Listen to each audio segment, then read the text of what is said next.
Episode of NFL Outdated Cover 2 series. This episode, I am joined by former Pitt Panther alum and NFL kicker Sean Conley. How are you doing? I'm doing great. Thanks for having me. I'm excited to talk some football. Absolutely. Anytime I get a chance to talk football is a good day, especially with someone who has been there and done that. And everyone can learn a little bit about football, but then also some of the things that you've been through. So I'm excited to have you here. Yeah, excited. Thank you. So first of all, and I have your book in kind of in the background there or in the corner. So I just, wanted to, let you get a chance to plug that a little bit. You wrote a book called The Point After then, right? Yeah, I appreciate it. Yeah, the point after how one resilient kicker learned there was more to life in the NFL. Yeah, it came out a couple years ago. And yeah, been a lot of fun promoting it and so forth, talking about it. Absolutely. And, your story is, definitely one that's had its ups and downs, but, I want to really start. I mean, it looks like, you really started having interest in kicking at a young age, didn't you? Yeah, I got into it when I was 8 years old. Actually, it was my father. I used to just like kick footballs in the backyard and growing up in Erie, Pennsylvania, and like all around the neighborhood, out in the street. But I was playing different sports at the time: basketball, soccer, football, and punt, pass, and kick got started. So back then, it was sponsored by like Ford, and it had like local sponsorships in Erie. And my dad one day.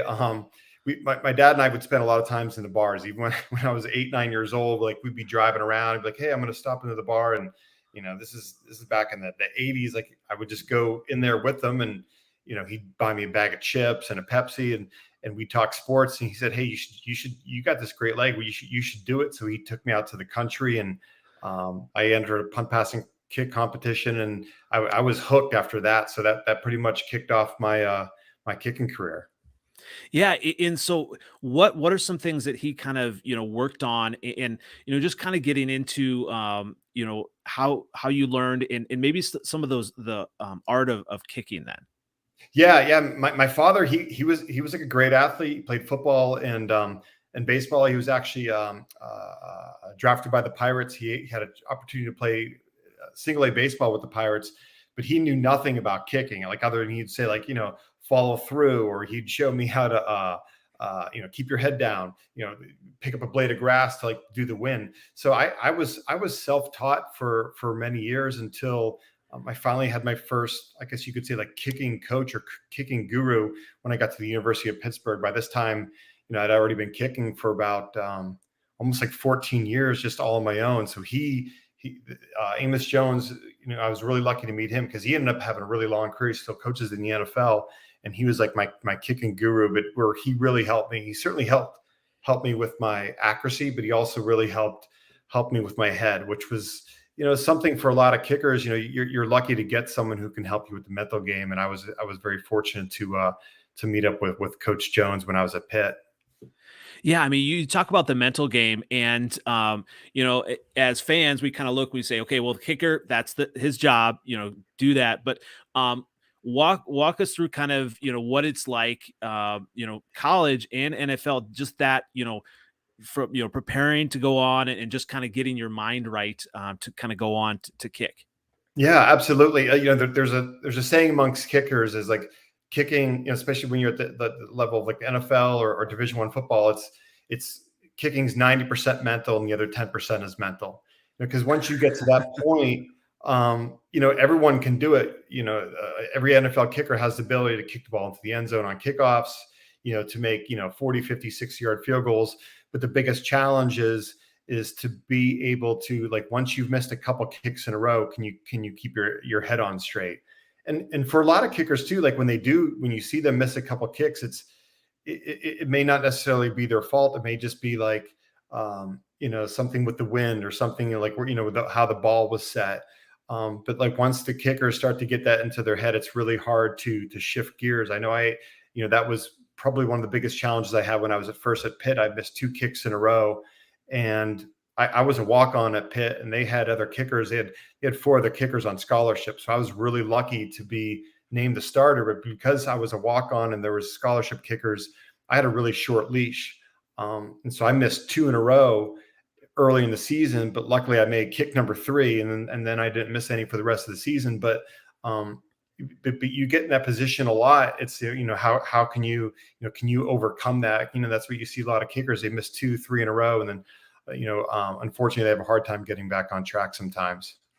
In that moment, is it if the coach says something, is that harder on you, or as a kicker you just kind of hard on yourself regardless? Yeah, most kickers I know, and myself as well, like, really hard on myself. And sometimes I work with young kickers, and that's something I always talk to them about. Like, you're most likely going to have some coach along the way who's going to believe in you. And for me, it was Amos Jones, but they're not always going to be there for you. And so for kickers, like, they have to believe in themselves. And sometimes it's just words, but they really have to believe that, because you're alone. You're the, like in the NFL, you're the only kicker on the roster. And when you miss, usually nobody even wants to be around you. So then you feel even more alone. And it's just really easy to make it, to play head games with yourself. I mean, for kickers, our enemy, so to speak, or our challenge is, like, is the wind, it's the goalpost, it's the grass, the conditions of the field, and most importantly, like it's ourselves, like what's going on through our heads. So luckily now there's a lot more tools, for kickers, with the mental aspect. Because, like, when I was playing, there wasn't really much of that. As I mentioned before, like, Amos Jones was kind of ahead of the game, where he really helped me with mental game. But yeah, that's the key. That's everything. And when watch a kicker now, whether it's college or NFL, what are some keys that you kind of can see to say, okay, oh, he's not on his game, or this might not, he might not make this, or what are some things that kind of you see? Yeah. It's funny. Like, when I watch it now, I mean, sometimes I can even tell if the kicker's going to miss it before he kicks it, just based on his setup. Kickers who are, in their head, you'll see when they set up that they like, for example, they'll rush their setup, or you'll see them, fidgeting a lot in their setup. And it's, the key for kickers, like, they have to be relaxed at all times. It's a strange art, because you have to strike the ball hard, but if you try too hard, that can be the difference between making and missing a kick. If you try too hard, you end up, like, not hitting the ball in the sweet spot. If you try too hard, your plant foot, could be just a half an inch, too far, towards the goalpost, and then that makes a difference. If you try too hard, your foot is having the right angle, has the angle slightly off, and you miss it. So there has to be, the kickers who are long-term successful, they move away from, like a kicker that's thinking too much to just feeling. So yeah, that's usually what you can look for, is like the setup, how relaxed they look. So I had a chance to talk to Rich DeRozier, the chief communication officer at the Pro Football Hall of Fame, and he talked about when Justin Tucker hit that record kick, and how they had to wait a little bit to get his shoes, because he had just worked those in. Did you, when you were kicking, did it take you a little while to kind of work some shoes in, or how did that go for you? Yeah, I mean, kickers, we do all kinds of weird shit. What I did, I was normally, like regular shoes I'd wear, like, around the house or whatever, would be size 12. But but the kick, I wore size 12 on my plant foot, but I wore a size 10, sometimes even a 9.5 on my plant kick. So I'd have to, wear those and break those in, and get them to be somewhat comfortable. But what I would also do is I would file the cleats underneath, because I don't want my kicking foot to, like, if we're playing on turf, to get too much of the turf. So yeah, kickers, we did all kinds of things. And then also you tie the laces super tight, because you wanted it to be, your foot to be almost as natural as possible. Then, of course, there's the doctrine of the footballs that all kickers partake in to some degree. Oh, that never happened. Yeah. So yeah, I mean, with that, then, like, what did you do to kind of doctor the footballs then? Yeah, so I mean, it depend, like what the rules were at the time. But, like, for example, put them in a dryer so they get knocked around. Because when they give you the footballs, they're brand new, and brand new footballs, they have the weird point, and also they have the dimples. So like the dimples are like you can feel them, they protrude. And so, kickers, we like the balls to resemble more like a balloon, and quarterbacks, like Tom Brady, they want them to have like some give, and they don't mind the dimples because then that gives them the grip. So like we're like the opposite typically of what a quarterback wants for a football, what a kicker wants for a football. So we would get the balls like a week before the game, and we would just do what we can with them. We would brush them down. But there was all kinds of things. I know some kickers would like put them in a microwave. But you just they do make a difference. Like a brand new football just does not travel as far as a broken in football. So like your best friend on the team is always the ball boy, because the ball boy who falls on the field, he has those kicker balls with the K on it, and his job is to get that ball in there when it's a field goal. And so if he doesn't get it in there, then all of a sudden you have mental game, because now you see the football that you're using, which the quarterback used, and it's not that football that you were like playing with all week before the game. But if you have a good ball boy, then you're good to go. I was lucky to have a lot of great ones. So yeah, there are separate balls for kickers, and okay, I didn't know that. Yeah. And with that, then did you have like kind of a certain connection then to the holder as well? Yeah, absolutely. Like, so, not all holders are created equal. Like, so from the time the ball is snapped till it's kicked, the kick has to be off within, 1.2 seconds. So, and that's because like the guys from the corners are going to get there within that time, and the penetration up the middle, they can't hold them back any longer than that. So the holder, he has to be able to like get the ball, the whole Finkel laces out, spin the ball. But if you had a really good holder though, he would actually snap the ball to the holder where he didn't have to spin it at all. Somehow there's certain long snappers that are just so good at the art that when the holder catches the ball, he already has the laces down. He just has to put it down. But sometimes they have to spin it a little bit, and then each kicker has a different direction that they give to the holder for what angle they want. Some kickers like it straight up and down. Some like it slightly, like I like that up and down, but also slightly tilted towards the holder and slightly tilted towards back me. So he has to catch it. He has to get the laces out. He has to have the perfect angle. And it's crazy because even if the holder tilts it back a little bit too much, then that sweet spot, which is like the size of a nickel on the football, and also the sweet spot on your foot is also the size of a nickel.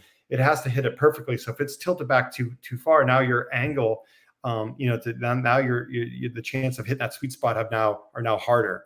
So it needs to be up higher so you can still see that sweet spot. So in you often had the backup quarterback that was the holder, correct? Exactly. Yeah, that's usually who it is. Yep. And so that's always interesting. We always, as fans, talk about how the backup kicker is probably the easiest, job, just holding the clipboard. But really, I mean, he has to be ready, and then also has to kind of be connected to the kicker as well. Yeah, absolutely. Like, I was just reading an article the other day. I forget which coach it was in the NFL, but they're saying like it's kind of like a holder's like a dying breed. And he says he said there's a handful of quarterbacks in the NFL that the only reason why he thinks they're still in the NFL is because there's such exceptional holders. And so that gives them a job in the NFL because they're so good at it. Absolutely.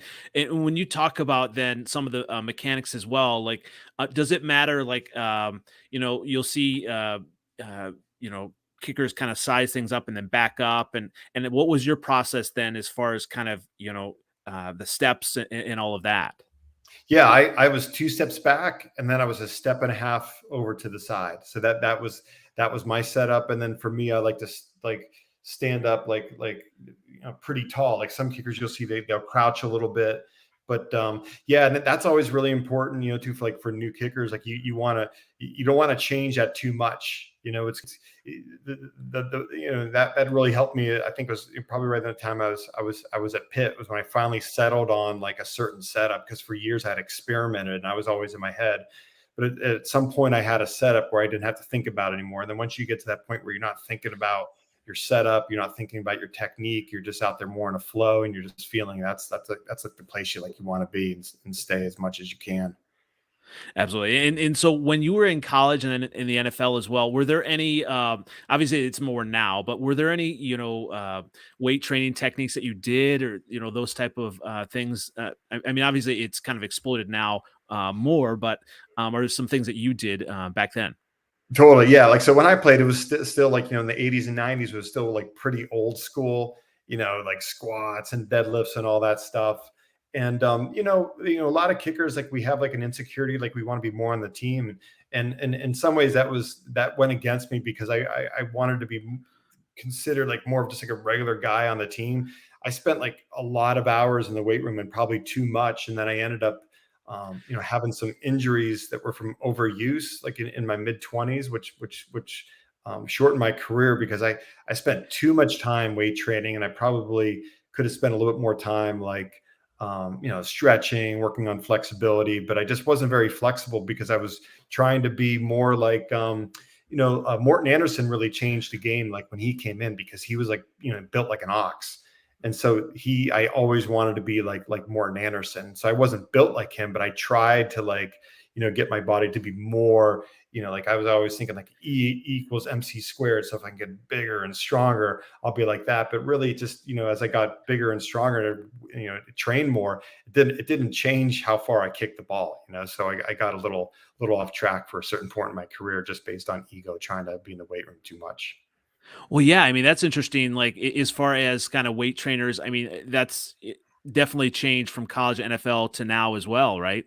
Oh yeah, absolutely. Like nowadays, there's a lot more that they have access to, in terms of, like, diet really wasn't much of a thing. Like, what I remember when I played at Pitt, like in the weight room, we had this pink, like, protein smoothie machine that everyone would just drink out of, and had tons of sugar and all that crap in it. And a lot of the players then were more, they're big and strong, but also like overweight, because we really weren't, we hadn't refined yet the nutrition as much as they have it now. And so now it's like a whole new ball game. Now, speaking of college, I mean, you played with some great players. Talk about some of those, and then even coach that you were under as well at Pitt. Yeah, those are some great names. Yeah, I'll go with Curtis. His locker was next to mine at Pitt, and I got a lot of time. Fortunate to spend a lot of time speaking with him. He got injured my last year at Pitt. He got injured the first game. We were playing Kent State, so he was out most of the season, and I was doing like what kickers would do during the season. And sometimes I'd kick with the team for a little bit, but then I was able to go back in and just, like, get some treatment, hang out in the locker room. And so he was injured, so I would see him a lot. And he had some crazy stories. He didn't play football, I believe it was his junior year in high school. And what happened was the coach, or not the coach, excuse me, the gym teacher said, "Hey, you need to play football." What happened was, there was he lost some family members to gun violence, and he was just struggling, just to keep going. So the coach said, "Hey, it'd be really good for you, to play on a football team." And it wasn't like the coach was trying to get him to, like, be in the NFL or get a Division I scholarship or anything like that. He's just like, "Hey, this would just be really good for your, just for your mental health, and for your whole being." So he joined the football team. Next thing you know it, he's a couple games in the season, he's got offers from Notre Dame and Pitt, and then the rest is history. So he got into it, just not even for like a love of football game, because he said he didn't even really like love football. He didn't have much interest in it. But then once he played, and I think that where it really turned around, from what I understand, is that once he got with Bill Parcells, and those two just apparently just hit it off and connected. And I think his love for the game just, like, exploded. And then he went from like a third round draft choice to Hall of Famer. Yeah, I remember watching him in the '90s, and just, kind of thinking, yeah, I mean, he was a good player, but then, got to the Hall of Fame. I'm like, okay, yeah, he was that good. You kind of watch, all that, and that is interesting how, like, a coach does make a difference as well. Yeah, absolutely. And he wasn't like the flashiest running back, but like he just got it done at the end of the season. You'd be like, "What? You had 1,300 yards this year?" He was one of those type of players. He wasn't like Barry Sanders, who I got to play a little bit with at Detroit, who just was Mm, human highlight reel. But he would lose 7 yards on one play, but then on the next play he'd run for 35. right. And do you still kind of connect then with some of these old teammates as well, like Alex Van Pelt? Now I believe he's the offensive coordinator with the Browns as well. Yeah, I still see them sometimes like at Pitt football games, usually whatever like the big game of the year is, like, there'll be tailgates and stuff like that. And then sometimes like, Pitt football will do like alumni stuff. So I get to see them there. I also do some work, some yoga work once in a while with like the Pitt football team. So I'm down at the facility, and they share it with the Steelers, which is kind of cool. So like you'll just be walking down the hallway and there's Aaron Donald or a player like that. So it's the facility is like super like open and like it has such a casual atmosphere because you have Pat Narduzzi on one side and you have Mike Tomlin on the other side. So it's just a really like cool vibe. So when I like do yoga with the Pitt football team, so I'll see some of the players down there. But yeah, it's interesting now too because like it, now you have football teams like they want yoga and meditation. Like Kenny Pickett, the first round draft choice for the Steelers, he was probably one of the most dedicated players that was into the yoga and meditation. He just like had this like Zen like look and calmness, and so I think it's not surprising that he's having the success he has. He's just got his head right in the right place. Yeah, talk a little bit about then your yoga then and kind of how you've helped other football players, and then maybe how it definitely helped you uh, overcome some of your injuries and everything. Yeah, absolutely. It helped me like when it was too late, like my career was over when it helped me. My wife was she was like a yoga pioneer. She was into yoga when I was first in the NFL with Detroit and the Colts, and she tried to get me into it. But at the time, this was like the mid '90s. Yoga was considered, it just wasn't something that a football player would do. It was like way out there. Mhm. And there was actually a time when I was with the New York Jets. This was like '95 or '96, I believe, and I was in the weight room with some of the players, and there was a newspaper article out, and it said it was about the Philadelphia Eagles, and all the players were making fun of it because the Philadelphia Eagles were doing yoga with some yoga guy. So this was like the very first time that yoga was starting to come in, because that just wasn't the type of workout. You just didn't have time to do something, yoga like stretching and meditation. So she was really into it, and she tried to get me into it while I had all these injuries. She's like, hey, it'll help your body, it'll help your mind, but I just didn't want anything to do with it. But then once my career ended and my body was in pretty bad shape, and I also, like, for a lot of like what a lot of players go through, I had a lot of like, I guess you could say, like, identity issues because my career didn't end on my own terms. So I struggled with that. But then I decided, hey, I have nothing to lose. I might as well start doing this yoga thing. And that's what really sold me on it, because I started doing yoga almost every day. And it just really helped my mind, helped me let go of my football career being over. And it healed my back and hips. I felt so good. I was a couple of years after doing, I thought about it, making a comeback. But at that point there, I'm like, let's just, I had like 3 kids. I'm like, it's time to just to let this go and just enjoy being a fan. Well, and has that helped then as well, kind of helping other football players, kind of with their careers as well? Yeah, absolutely. And when I get an opportunity, like, they do what we've done, like with like Pitt or the Steelers players, it's what I enjoy the most about is helping them early while they're in the career, so they didn't have to go through, like, find something like this later. Because I think what we're finding for a lot of athletes, they need some sort of mental training, mental skills that they can have that can help them on the field, off the field, and also during their career and after the career. Because I think a lot of players, their career is going to end before they know it. And I think, they think forever they're going to have this long career, and then their career ends, and then they have no skills in terms of like, dealing with the mental aspect of like, like resentment and so forth. So, when I'm able to get to work with athletes sooner, it's really nice. You don't get the resistance that you used to. When I used to work with athletes like 10, 12 years ago, I would have this whole sales pitch that I would like present to them about how like yoga meditation can help them. But now they don't care. They're like, just give it to me. And I think what's happened is, LeBron James and Kobe Bryant was really into yoga meditation. Now they just want it because they see that so many athletes are doing it. So there's no more need for a sales pitch anymore. Absolutely, and I definitely want to get into your NFL career is as well. But first of all, I wanted to get your thoughts now. The Mhm. NIL implications. I mean, I'm sure you're kind of seeing it now. I mean, what are your thoughts on that, and what are you seeing? Yeah, it's like the wild wild west. I'm super happy that the players are being compensated. It's certainly long overdue. What I'm super concerned about is, in college football, that where are we moving towards? Are we just going to have two leagues where programs that maybe are in the ACC and the Big 12 and the Pac-12, and they're left out? And if we could somehow, my hope for college football is, like, can we get it to the point where it's like the NFL, where the Cincinnati Bengals can be in the Super Bowl, Mhm. and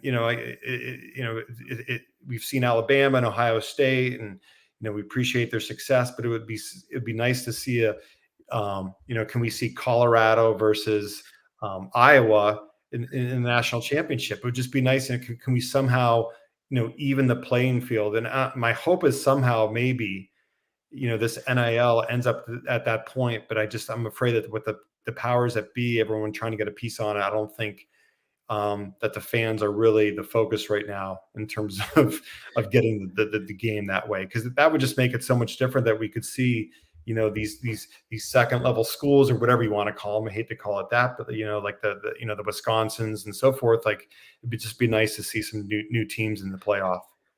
Absolutely, and yeah, I mean, you hit the nail on the head. I'm an Iowa fan, and I kind of just know that they're not going to be in the Final Four. I mean, um, even with them, last year they were high up there. You kind of knew. I mean, there are a few teams that have that opportunity with one or even two losses to still get there, and Iowa is not one of them. And it is what it is. Yeah, totally. And Pitt's a lot like that too. Like, Pat Narduzzi's done an amazing job. I mean, he brings in these like 3-star kids, and he just develops them and coaches them up. And next thing you know, he's got a whole bunch of kids going to the NFL, because that's what Pitt's capabilities are. So he's doing like the best he can, like with the program and the rules he has and so forth. But like right now, like the difference between what Pitt can offer and what Ohio State and Alabama can offer is just, it's so different. And if we could somehow, some way, get this more like the NFL, where, I mean, in the NFL, you have Green Bay, Green Bay, the town of or city of Green Bay is like in the NFL. Pittsburgh is not even a big city anymore, and the Steelers are successful. It just needs us. We need to somehow figure out a way to do that, but it just doesn't seem like there's much of a movement towards that right now. Right. Yeah. I mean, especially when, some of the top colleges, I mean, they're not going to, say anything, in Alabama, Texas A&M, they're not going to say anything. They don't need to. No, no, no. Well, moving into your NFL career, then you played with the Lions, Colts, and Jets, and you talked about playing with Barry Sanders. Talk about some of your maybe favorite memories playing in the NFL, and maybe some of the toughest ones.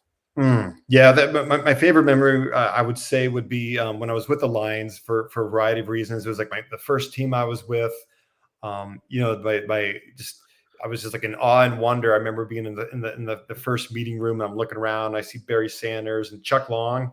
He was there too. Yeah. Rodney Peete from USC. There was just that was such a star-studded team. And that training camp, probably one of my biggest memories from training camp had to do with Barry Sanders. So before we got to for practice, you would do your own warm-ups, like maybe half an hour before the actual practice started, with the team warm-ups. And it was like the second or third day of training camp, and Barry Sanders started walking over towards me. I see like number 20, and his thighs, which are like 2 feet wide, walking towards me. And I'm like, what is this? What does Barry Sanders want with this kicker? This rookie kicker? And he came over and said, "Hey, you want to play catch?" And so I said, "Yes, of course." And then that was like a ritual for like the rest of training camp. I would go out there about half an hour before, and we didn't even have to say anything. We just start playing catch. And so, it was just so nice to spend, a player who, like, I watch on TV, who, like, you think is just like, so different than us. And then you start to, be with these players, and you realize that they're no different than us. They just want to be happy and healthy. And we were playing the Dallas Cowboys in London. And the first couple nights, Wayne Fonts, the coach, he just said, go out to like 3 a.m. or whatever. And I was out with the rookies. I came back into the lobby, and there's Barry Sanders sitting there. He's reading like a Stephen King novel. And I shared with him my concern about getting cut and like what's going to happen next. He said, "Hey, anything you can ever, you don't forget, like, remember this, that, there's more to life than the NFL, which ended up being like the subtitle of my book. But when he told me that, actually, I didn't believe him, because for me, that was everything. But that was probably my biggest highlight, like, just being able to spend time with, like, a player like Barry Sanders, who just, just like led by example. He wasn't flashy. He didn't talk much. He just had a genuine love for the game, and he played with all heart and soul. And just, for me, just, just the time I spent in Detroit, like, fulfilled a lifelong dream, just being in training camp. And when I got cut by Detroit, I didn't even care. I was just so grateful for the opportunity. So that was definitely the high. The low would be on the opposite. The low was when I got cut by the New York Jets. And that was because I knew that was like the end. Like, when I got cut by the Lions and Colts, that was tough. But it was like the Jets was the end, because you can only get cut so many times. And when I got cut by them, it was because I had an injury that I knew I wasn't coming back from. It was an overuse injury of my hip. And so when the team doctor diagnosed me, and he said, like, your leg's done, that was it. So that was definitely the low light, because like a lot of players, I wanted to go out on my own terms, but that was it. I mean, I thought it was it. I actually ended up playing in the World Football League after that, because I wasn't quite ready to give up. But in terms of the NFL, that was all she wrote. Was it different kind of back then? I mean, did they try to get you back on the field as well with different things during injuries, or maybe did you push yourself as well to, through some of those things? Yeah, I think they would have if it had been like during the regular season. But this was May, and this was mini camp, and so for them, is like, they weren't going to be patient to see how I recovered. So when they cut me, they said, hey, we'll look you up again later this summer, and so, because they knew I was going, that an opportunity came with the World Football League with the Scottish Claymores. But then by the time I got, my injury got better and so forth, and I had a pretty nice season over there.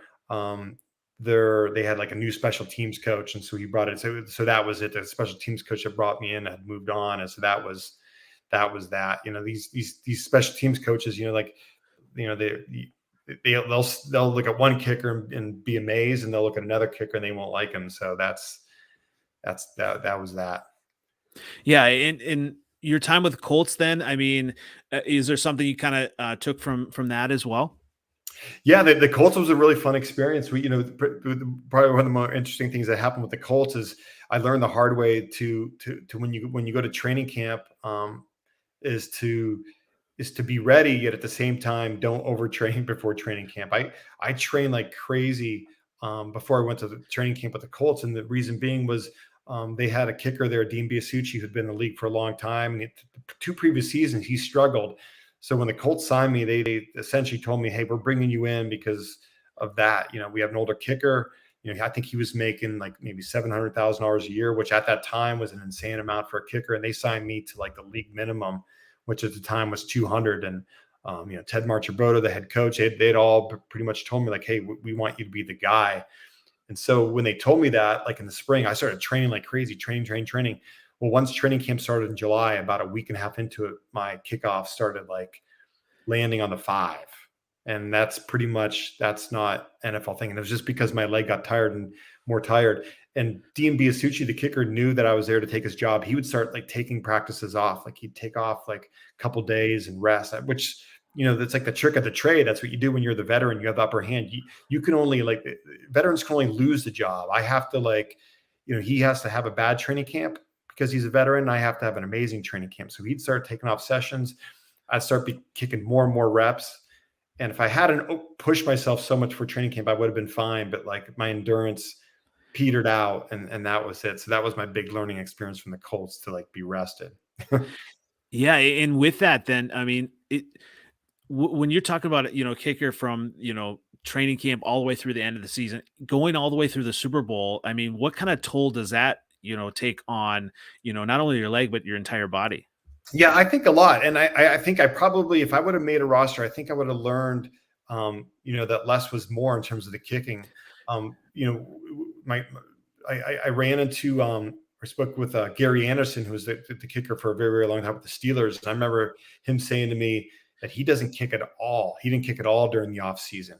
He would wait till training camp, but even in training camp, he would kick as few balls as possible. So I think a lot of kickers, once they're on a roster, I think they dial it back, and because if you can kick it straight, at that point there's more reps is really not going to equate to getting better. Like at that point there's really not much they can do. So most, I think, kickers at that point are pretty smart and ease off the brakes or ease off the gas quite a bit. Are there some of your favorite kickers today that you see? Yeah, I actually I would say I just root for all of them. I know it's crazy as that sounds. Like I guess for me, like I just don't want to see. I hate when I see the kickers who you know go through like the whole like getting cut in the middle of the season, choke and all that. So I just I just Double watch. doink or all that? Yeah. Yeah, the double. Oh, yeah, that one. It's So yeah, and it's funny. Like, I'll get texts from people too, like just random. Like, and I always know something must have happened to a kicker that day. Someone will be like, if I have a friend in like Chicago, like, we need you to come here and kick the Bears. Like, oh shit, what happened with the Bears? And so I don't get as much as I used to, but I used to get them a lot, especially like here in Pittsburgh. Like when the kicker would struggle. So I just watch, I root for them. I grew up like a hardcore Cleveland Browns fan, but then once I started playing the league, I just became like a fan of the game. So now I just watch and especially like whenever kickers are on, I like to watch that. And yeah, so I just hope they don't miss. That's pretty much where I am on that. Yeah, I mean, when you talk about the NFL, obviously, it's fraternity that not many people get to be a part of. But even kickers, I mean, are there any type of like kicking camps, things like that you participate in or kind of watch now, or even alumni, things like that with NFL kicking groups?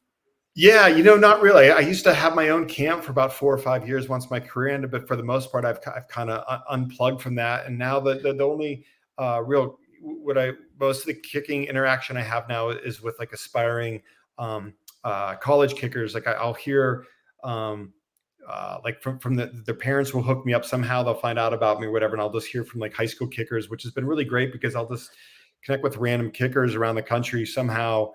We get connected and they'll send me video and we'll go back and forth. And it's just interesting because like kickers really want to interact with other kickers because it's a pretty small fraternity. And a lot of kickers think that like, what we think is unique to that kicker or whatever. But I think the more they talk to other kickers and they feel better. But yeah, that's what I enjoy most with it is working with the younger kickers when I can. Well, speaking of kind of, obviously when you were in college and your head coach was Paul Hackett. I mean, Yeah. Yeah. what did you learn from him, number one? And then was his son Nathaniel ever kind of around when you were there? This is a great question. Yeah. So Nate was like one of the ball boys. He wasn't the ball boys for the kickers. So oh man, how old was Nate when I was there? I mean, he was little. I think he might have been maybe 12 because I think so that sounds about right. But yeah, Nate was around all the time. And I remember he was like one of the smartest kids I knew. His dad was actually one of the smartest people I've ever met too.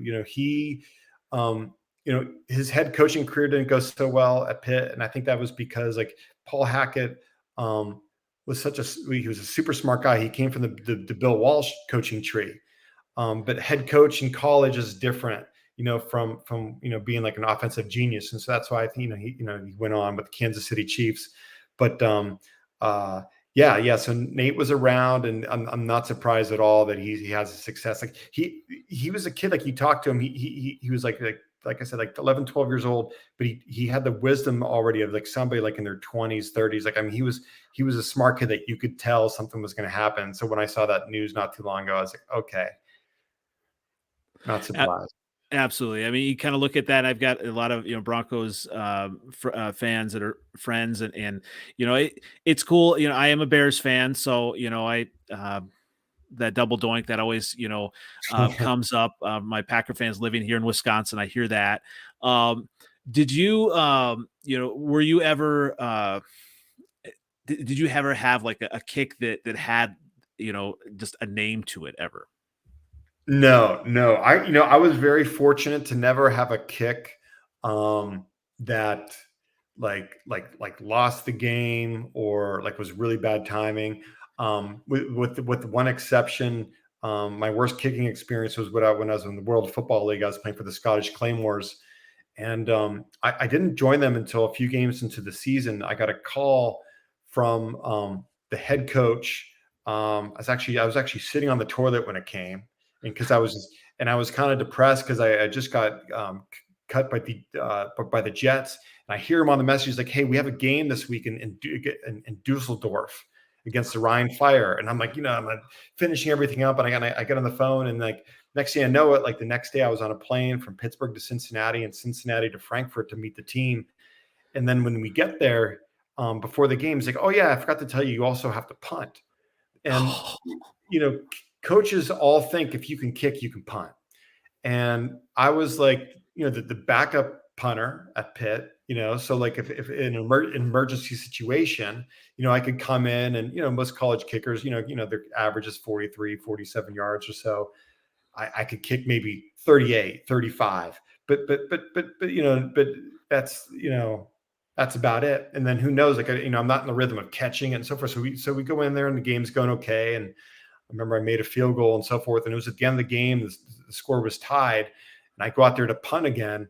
And I dropped the punt. I just wasn't in that much of a. I dropped the punt. As I went to pick up the punt, I think all 11 guys on the Rhine Fire tackled me, and then they picked up the ball, fumble, and then we lost. And so that was probably my most embarrassing moment. And now luckily that game wasn't on TV, so I don't see any highlight reels. But that was probably my worst, and probably the second worst was when we were playing Syracuse when I was at Pitt, and